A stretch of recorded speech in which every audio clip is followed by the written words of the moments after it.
China is not socialist. It is state capitalism.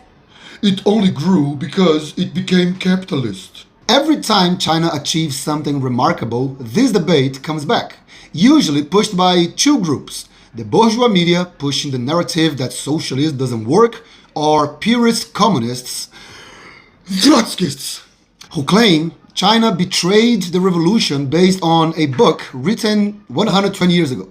My understanding is that China is a socialist country under development, with all its contradictions, mistakes, and successes, surviving in an hegemonic capitalist world, playing a rigged game and doing pretty damn well. But regardless of the label, look at the facts. Over 90% of Chinese people own their homes, against 65% in the US and 60% in Brazil.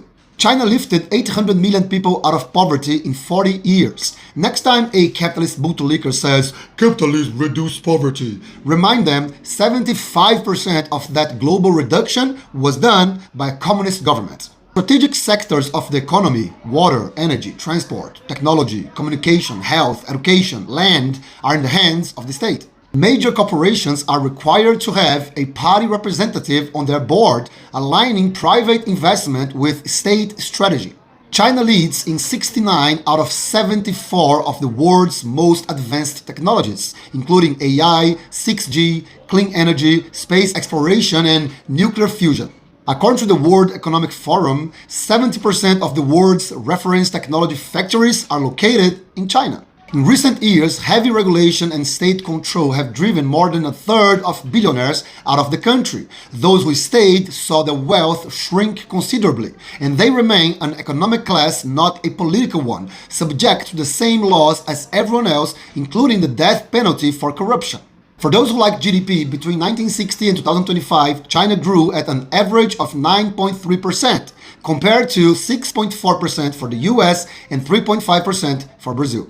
China is the world's largest patent creator, #1 in global innovation, and the first country to land a probe on the far side of the moon.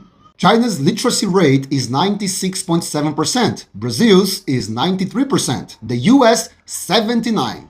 The problem isn't debating whether China is socialist or not. The problem is using that debate to hide the achievements of that experiment. Meanwhile, under capitalism, people remain without homes, food, and future. If China is capitalist, then please bring that capitalism to Brazil right now. For the people, for the planet, for the future.